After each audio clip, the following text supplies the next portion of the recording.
우리가 숨 쉬는 것도 주의 은혜고, 우리가 예배하는 것도 주의 은혜고, 우리가 여기에 있는 것도 주의 은혜입니다. 그 은혜 잊지 않게 하여 주옵소서. 생각보다 많은 것을 우리가 하나님께 받고 살아가고 있는데 생각보다 많이 그 은혜를 망각하고 살아갑니다. 하나님, 당신이 주신 은혜에 감사하는 12월이 시작되게 하여 주시옵소서. 매일매일이 주의 은혜고 매 순간이 주의 은혜고 오늘도 주의 은혜고 내가 어떤 사람을 만나든 그 어떤 일을 하든 그 모든 것이 주의 은혜임을 믿어 그렇게 살아가는 우리 되게 하여 주옵소서. 감사합니다. 고마우신 예수님 이름으로 기도드립니다.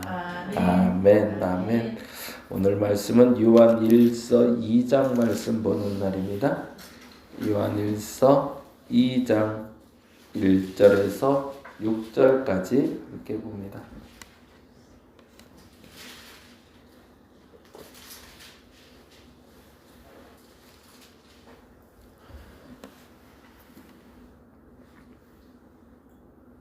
요한일서 2장 1절에서 6절 같이 읽겠습니다. 나의 자녀들아, 내가 이것을 너희에게 쓰면 너희로 죄를 범하지 않게 하려 함이라. 만일 누가 죄를 범하여도 아버지 앞에서 우리에게 대언자가 있으니 곧 의로우신 예수 그리스도시라. 그는 우리 죄를 위한 화목 제물이니 우리만 위할 뿐 아니요 온 세상의 죄를 위하심이라. 우리가 그의 계명을 지키면 이로써 우리가 그를 아는 줄로 알 것이요 그를 아노라 하고 그의 계명을 지키지 아니하는 자는 거짓말하는 자요 진리가 그 속에 있지 아니하되 누구든지 그의 말씀을 지키는 자는 하나님의 사랑이 참으로 그 속에서 온전하게 되었나니 이로써 우리가 그의 안에 있는 줄을 아노라. 그의 안에 산다고 하는 자는 그가 행하시는 대로 자기도 행할지니라. 아멘. 아멘. 어제부터 지방 성회가 있는데 제가 어떻게 하다 보니까 그걸 광고들을 잘 제가 못하네요. 근데 내년에는 우리도 좀 연합 집회 좀 가야 되지 않나? 그런 거 한번 좀 가보는 것도 좋을 것 같아요. 그렇죠? 그냥 우리끼리만 예배드리지 말고 그런 거 있을 땐 제가 이제 광고해서 같이 가서 좀 말씀 듣는 시간 갖도록 할게요. 저도 그냥 가기 싫다 막 그러다가 어저께 그래도 하루는 얼굴을 비춰야지 그리고 가서 그냥 잠깐 앉아있다가 목사님들 들어오면 빠져야겠다 그랬는데 놓쳤어요. 빠질 시간을. 사람들이 몰려오는 바로 그래갖고 앉아갖고 어쩔 수 없이 기도할 때 가야겠다 그러는데 그것도 놓쳤어요. 그래서 끝까지 설교 듣다 왔는데 가길 잘했다 생각했어요. 말씀이 참 너무 좋더라고요. 그래서 잘 듣고 왔는데 이번엔 너무 급해서 당장 오늘 갑시다 이럴 수 없어갖고 다음에 할 때는 제가 미리 말씀드려서 그런 것도 우리 같이 한번 가는 것도 좋을 것 같아요. 그래서 교회에서 차 모아서 같이 가거나 좀 일찍 올 수 있는 사람들은 같이 밥 먹고 가서 예배 드리고 오랜만에 야식 먹듯이 그렇게 한번 먹고 오는 것도 좋을 것 같습니다. 그때 한번 제가 모시고 가겠습니다. 오늘 본문은 아주 중요한 단어가 하나가 숨어져 있는데요. 1절과 2절 말씀 한번 볼까요? 1절 2절 나의 자녀들아 내가 이것을 너희에게 쓰면 너희로 죄를 범하지 않게 하려 함이라 라고 되어 있어요. 그러면서 살짝 요한 1, 2, 3, 4에서 죄에 대해서 그렇게 강조하는 건 없어요. 사실은 여기에는 어떤 절망이나 고난이나 이런 것을 지금 강조한 서신이 아니라 요한 1, 2, 3, 4는 사랑에 대한 이야기를 굉장히 강조하는데 근데 그 사랑의 전제가 되는 게 바로 이 죄의 근원에 문제가 있다라는 얘기를 오늘 하고 싶어 해요. 그래서 죄에 너무 집중하지 마셔도 되지만 사실 이 죄라는 건 망각하면 안 된다라고 얘기하려고 해요. 그러면서 이렇게 얘기합니다. 만일 누가 죄를 범하여도 아버지 앞에서 우리에게 대언자가 있으니 곧 의로우신 예수 그리스도시다 라고 얘기해요. 우리가 죄 가운데 살아도 걱정 안 해도 되는 이유가 있어. 든든한 백이 있으니까. 그러니까 내가 사고 치고 다녀도 우리 아빠가 다 해결해줘 라고 말할 수 있는 거죠. 내가 실수해도 우리 엄마가 다 정리해줘. 걱정 안 해도 돼. 어저께 우리 토요일날 노는 친구가 전화가 왔어요. 목사님, 그러면서 왜? 그랬더니 왜 토요일만 놀아야 돼요? 그러는 거예요. 그러게 왜 토요일만 놀아야 될까? 그랬더니 너무 안 됐네. 이러면 안 된다는 거예요. 그러면서 매일 어떻게 놀 수 있는 방법을 만들어 보라는 거예요. 속으로 아유 네가 준비하고 네가 정리해라 그러다가 말았는데 그 친구 얘기는 그런 얘기를 하더라고요. 목사님 추워서 요즘 놀 데가 없어요. 그러는 거예요. 주변에 놀이터를 가도 춥고 애들하고 뛰어놀고 싶은데 너무 추워서 놀 데가 없어요. 목사님 놀러 가면 안 돼요. 그러는데 안 돼 그랬어요. 그래서 일단은 토요일 날 와라 라고 얘기했는데 우리에게는 든든한 백이 있어요. 그래서 그런 말을 할 수 있는 분이 있다는 거예요. 이건 굉장히 든든한 거거든요.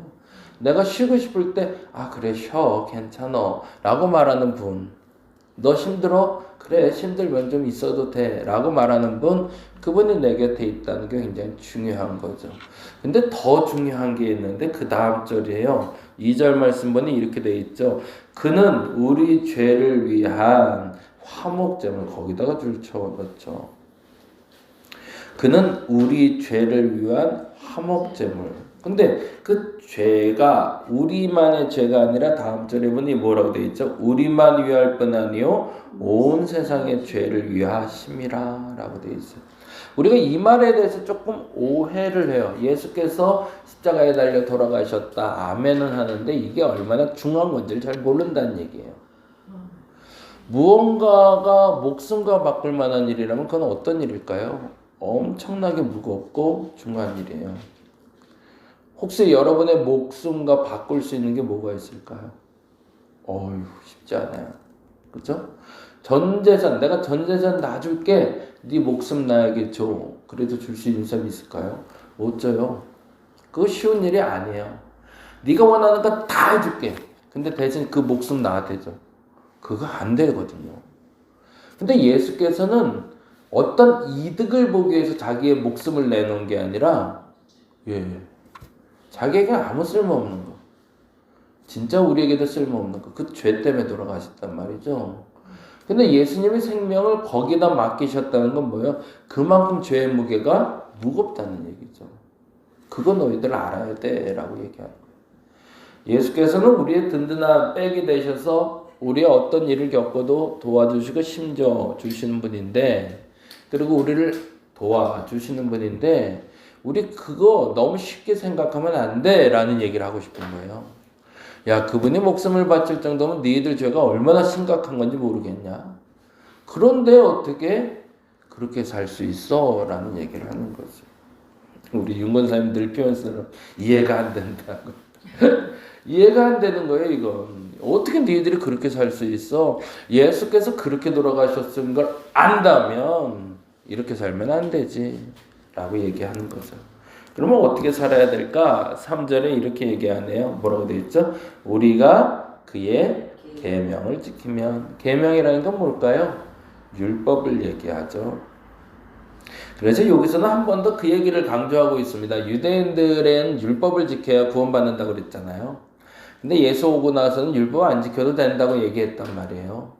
그러다 보니까 율법을 다해서 경홀히 여긴단 말이죠. 가볍게. 그거 안 지켜도 되지 뭐. 할래? 없어도 된다고 그랬잖아. 안식일 잘 안 지켜도 괜찮아. 뭐 그런 거 그냥 적당히 좀 해도 돼. 내가 예수만 잘 믿으면 돼. 라고 말하는 사람들이 생길 수 있는 거죠. 근데 여기서 한 가지 더 얘기하고 있는 게 뭐냐면 아까 말씀드린 대로 너희들 죄 때문에 예수가 죽었는데 너희들 그렇게 살면 안 되지. 그거 알아야지. 근데 그거 기본이 뭔지 알아? 계명 지키는 거야 라고 얘기하는 거야. 그래서 율법에 대해서 네가 무시하고 살면 안 된다. 그러면서 얘기하기를 율법을 지키면 이로써 우리가 그를 아는 줄을 알 거라고 얘기해요. 그러니 그 365가지의 율법 뭐 해라 하지 말라, 먹으라 먹지 말라, 안식일을 지켜라, 누구를 때리지 말라, 뭐 단음하지 말라, 거짓말하지 말라, 이 수많은 율법들을 지키려고 애써서 지키는 게 아니라 그분이 나를 위해서 얼마나 엄청난 일을 했는지를 알면 그 정도는 하는 게 정상이지 라고 얘기하는 거죠. 근데 여기서 이제 곡해할까봐 다시 한번 7절에 다시 한번 반복을 해줍니다. 뭐라고 반복해주죠? 사랑하는 자들아 내가 새 계명을 너희에게 쓰는 것이 아니라고 얘기하죠. 그렇죠? 분명히 그렇게 얘기하죠. 이건 새로운 얘기하는 게 아니야. 원래 하나님이 주신 율법을 지키는 게 진짜야 라고 얘기하는 거죠. 너희가 처음부터 가진 옛 계명이라고 얘기합니다. 그렇죠? 옛날부터 너희들이 알고 있던 율법이지 그게 어떻게 변했어? 그거 똑같은 거야. 하나님이 그 계명 지킬 때나 예수께서 새 계명 주실 때나 그거 다 똑같은 거야 라고 얘기하는 거죠. 그런데 답답한 건 옛 계명에 대해서 너희들이 이해를 못하니 그래서 8절에 다시 내가 너희에게 새 계명을 쓴다라는 표현을 쓰는 거죠. 그러니 옛 계명과 새 계명이 다른 개념은 아니다. 너희들이 보기에 달라 보일 수 있어도 율법 지키는 게 당연하다라고 얘기하는 거죠. 왜요? 이유는 하나님이 나를 어떻게 사랑하는지 보여준 방법이 옛날엔 계명이었다면 지금 우리에게 온 새 계명은 예수가 친히 우리에게 오셔서 십자가에 달려 돌아가심으로 너희들의 죄가 얼마나 심각한지 알아. 그 죄에 대해서 용서받은 것이 얼마나 감사한지 알고 살아가는 거야 라고 이야기하고 있기 때문에 그렇습니다. 그러니 오늘도 어찌 감사 안 하고 살 수 있겠는가 라고 얘기하는 거죠. 그러니 어찌 오늘도 은혜가 아니라고 말할 수 있겠는가. 당장 만일 그 죄가 내 삶을 짓누른다면 오늘 당장 나는 죽어야 될 인생인데 그거 하나 이기지 못하는 인생인데 그거 하나님이 건져주셨는데 어찌 그렇게 살 수 있는가. 이건 책망이 아니라 너무도 당연한 행함이 있는 신앙을 가져야 된다라고 얘기하는 거죠. 그러니 은혜 갚는 심정으로 살아가는 삶이 우리의 삶이어야 된다는 거죠. 저와 여러분에게 그래서 요 얘기까지 마무리해주고 있습니다. 그게 바로 5절이죠. 4절부터 볼까요? 4절. 그를 아노라 하고 그의 계명을 지키지 아니하는 자는 거짓말하는 자요 진리가 그 속에 있지 아니하리라 라고 거짓말이라는 단어를 쓰고 있고요. 그리고 5절에 누구든지 그의 말씀을 지키는 자는 하나님의 사랑이 참으로 그 속에서 온전하게 된다라고 얘기합니다. 계명을 지키는 게 두 가지라고 하는데 첫째는 거짓말하지 않게 되는 거고요. 그리고 두 번째는 사랑으로 온전하게 되는 거래요. 이 얘기까지만 잠깐 하고 마무리하면 좋겠는데 거짓말한다라는 표현이 뭘까? 속인다라는 표현이 뭔가? 그걸 어저께 제가 설교 듣다가 깨달았는데 그 말이 참 이해되게 잘 설명하신다고요. 자신을 속이지 않는다라는 말이 뭔 말인지 설명하시더라고요. 자신을 속인다라는 말이 뭘까요? 이 말이 되게 어려운 말이에요. 그렇죠? 나를 속인다. 나를 속인다는 얘기는 나도 모른다는 얘기죠. 그렇죠? 남을 속인다라는 얘기는 그 사람을 모르게 한다는 얘기잖아요. 자신을 속인다는 말은 나를 모르게 한다라는 뜻이에요. 근데 그게 가능할까? 그럴 수 있다라는 거예요. 그 얘가 상상 임신 얘기를 하시더라고요. 어느 날 갑자기 한 여자가 입덧을 하는 거예요. 욱해요. 그래서 나 아기 가졌나 봐. 그러고 봤더니 아이 가진 거하고 똑같은 행동을 해요. 이거 너무 잘 됐다. 너무 잘 됐다. 그리고 막 축하해줬는데 몇 개월 지나고 나니까 상상 임신이었던 거죠. 너무 아이에 대한 간절함이 있어서 내 몸이 아이를 가진 것처럼 반응하는 그런 것을 나를 속인다라는 거예요. 나도 모르게 가짜에게 지배되는 삶을 살 수가 있다는 거죠. 믿음을 가지고 살아가는 사람들 중에 거짓말하는 사람들이 생긴다는 거예요. 근데 그 말은 뭐냐면 그 거짓말이 거짓말인지 아니고 살다가 타락하게 되는 사람들. 내가 그게 맞는 걸로 착각하는 거예요. 내가 임신한 걸로 착각하고 열심히 임신한 사람처럼 사는 거죠. 근데 생각해보니 나는 아이를 갖지 않은 거. 충격적인 거죠. 그런 일들을 우리가 어떻게 하면 알게 된다? 우리가 하나님의 사랑을 실천하지 않을 때, 그 사랑에 대해서 제대로 알지 못하면 이런 엉뚱한 거짓에 사로잡힐 수 있다라고 얘기하는 거죠. 그래서 반면에 하나님의 사랑이 그 죄가 얼마나 심각한지, 그래서 내가 구원받은 게 얼마나 분명한지 안다면 당연히 하나님의 사랑 앞에서 온전해진다는 거죠. 그러면 내가 가짜로 임신한 건지 진짜로 임신한 건지 안 것처럼 내 안의 변화를 내가 알게 될 거라고 이야기합니다. 오늘 이 시간에 여러분이 선하게 살아가야 되는 이유, 착하게 살아야 되는 이유, 오늘도 감사해야 되는 이유는 그래서 복을 얻기 위해서가 아니라 나를 그렇게 구원하셨기 때문에 그렇게 사는 겁니다. 이번에 이 부분이 여러분이 흔들리지 않기를 바랍니다. 내가 하나님의 은혜를 갚기 위해서 감사하며 사는 거지, 내가 이렇게 감사하며 살아야 하나님이 복 주시기 때문에 감사하며 사는 게 아니라는 거예요. 그 주신 은혜에 오늘도 감사하고 그 은혜로 오늘도 기쁨으로 살아가는 정말 여러분 되시기를 간절히 바랍니다. 기도하겠습니다. 내 안에 기쁨이 있습니다. 내 안에 감사가 있습니다. 그 이유는 내 안에 기쁨과 감사로 살면 하나님이 복 주시기 때문이 아니라 나의 심각한 죄를 위해서 구원하신 예수를 알기에 그것 때문에 감사하며 사는 겁니다. 그것이 거꾸로 되지 않게 하여 주옵소서. 이게 앞뒤가 바뀌면 이것이 의무가 됩니다. 그러나 앞뒤가 바르게 서면 그것은 당연한 것이 됩니다. 하나님, 감사하며 살게 하여 주옵소서. 오늘도 그 은혜에 젖어 살게 하여 주옵소서.